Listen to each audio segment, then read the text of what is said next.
الله الله الله الله. السلام علیکم ورحمۃ اللہ وبرکاتہ۔ بد نظری کے نقصانات، ان کا علاج۔ ہر ایک ادا تیری موجے شراب ہو کے رہی، نگاہ مست سے دنیا خراب ہو کے رہی۔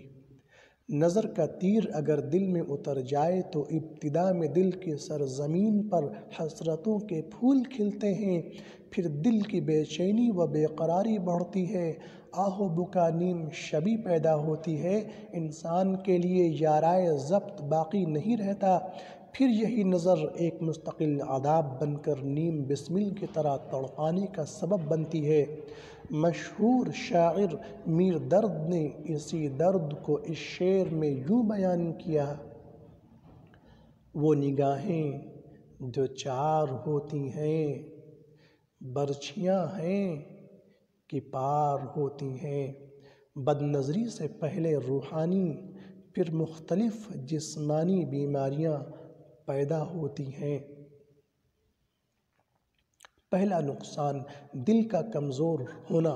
یہ صاحب اپنی خیانت سے خوب واقف ہوتے ہیں، اپنی چوری کی انہیں خوب خبر ہوتی ہے، احساس جرم انہیں ہر جانب چوکنا اور بے چین رکھتا ہے، لہذا محبوب کی جدائی کے غم اور رسوائی کے خوف سے ان کا تعلق چولی اور دامن کے مثل ہوتا ہے۔ نتیجہ دل کی سرزمین میں مسلسل پل رہا خوف کا یہ بیج، جس کی آبیاری غم اور گھٹن کے لہو سے ہوتی ہے، بہت جلد پرورش پا کر بزدلی کا لہلہاتا ہوا تناور درخت بن جاتا ہے۔ دوسرا نقصان نگاہوں کو شہوانی محرکات اور خوبصورت چہروں پر مسلسل ڈالنے کی وجہ سے جسم میں درد، تھکان اور بے چینی پیدا ہوتی ہے، دماغ بوجھل ہو کر جسم کے عضلات کھنچ جاتے ہیں، اعصاب ڈھیلے اور کمزور ہونے کی وجہ سے دماغی کمزوری اور نسیان یعنی بھول کی بیماری پیدا ہوتی ہے اور انسانی علم ضائع ہو جاتا ہے۔ تیسرا نقصان بد نظری سے جسم کے ہارمونری سسٹم میں خرابی پیدا ہوتی ہے، پھر یہی ہارمونری گلینڈ تیزی سے ایسی خلاف جسم و صحت زہریلی رطوبتوں کا اخراج کرتی ہیں جو پورے جسمانی نظام کو زیر و زبر کر دیتی ہیں، جسم کا مدافعتی نظام کمزور ہو جاتا ہے، پھر یہ بے بس انسان بے شمار بیماریوں کی مضبوط گرفت میں ہوتا ہے۔ نامعقول خیالوں کی پرورش کرنے پر پیدا ہوئی تحریک مسلسل سے مثانے کے غدود متورم ہو کر بار بار پیشاب لگنا، قطرات کا ٹپکنا، نیز استنجا کے پہلے یا بعد مختلف رطوبتوں کا اخراج انسانی جسم میں دیمک نما بیماری لگا دیتا ہے۔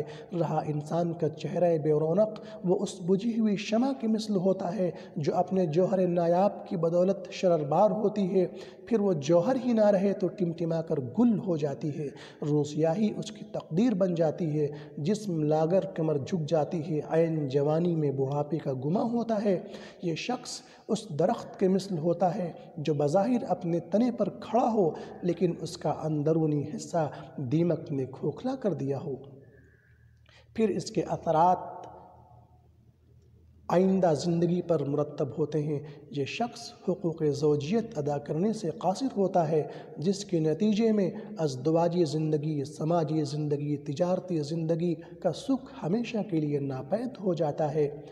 اب یہ رنجیدہ و شرمندہ حال شخص ان کیفیات کو دور کرنے کے لیے ظالم ڈاکٹروں کے پھندے میں جا کر خوشی خوشی اپنا سر رکھ دیتا ہے، پھر یہ ماڈرن لٹیرے ہاتھ آئے ہوئے اس سود مند شکار کو علاج کے نام پر جی بھر کر لوٹتے ہیں اور کنگال کر دیتے ہیں۔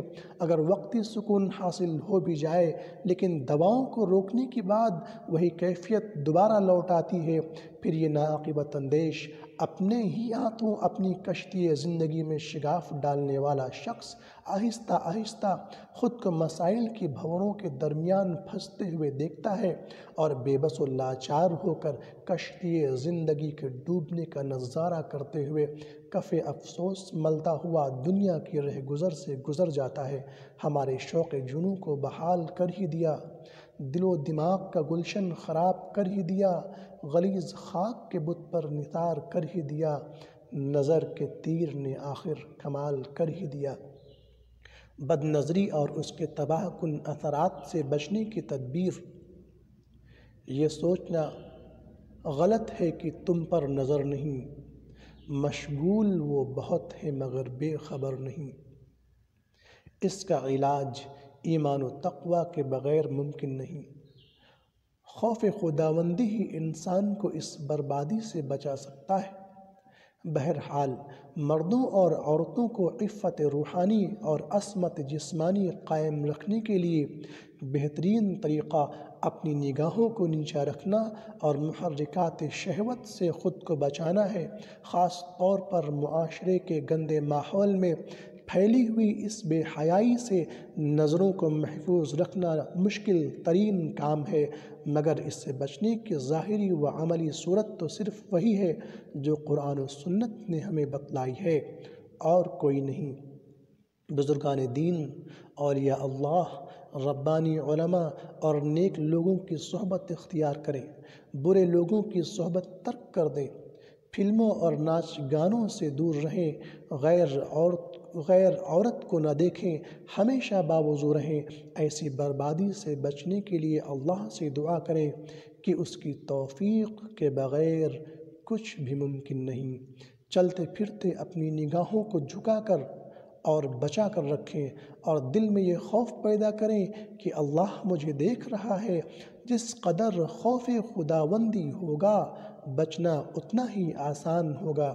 اس کے علاوہ کوئی اور علاج نہیں۔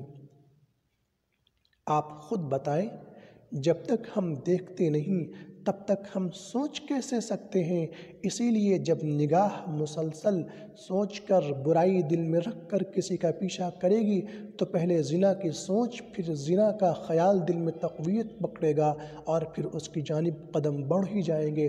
لہذا زنا کے سد باب کے لیے اللہ نے مسلمان عورت کو پردہ اور مرد کو اپنی نگاہیں نیچے کرنے کا حکم فرمایا۔ مرد و زن دونوں اس معاملے میں مکمل ذمہ دار ہیں۔ مزید یہ کہ انسانی غیرت و عزت و شرافت بھی بے بدل چیز ہوتی ہے جو انسان کو جانوروں کے ریوڑ سے نکال کر معاشرے کا ایک باعزت فرد بناتی ہے۔ مثل مشہور ہے، جو بیٹی سر کو جھکا کر چلتی ہے اس کے بابا کا سر کبھی نہیں جھکتا۔ کتنی دانائی کی بات ہے، جو بیٹا نگاہیں نیچی کر کے چلتا ہے اس کو اور اس کے والدین کو عظمت و سربلندی کا اعلیٰ ترین مقام عطا ہوتا ہے۔ نگارش دلشاد عزیز، معلم، مدرسہ دارالعلوم اشرفیہ، کرسی، ضلع بارہ بنکی، UP انڈیا۔ السلام علیکم ورحمۃ اللہ وبرکاتہ۔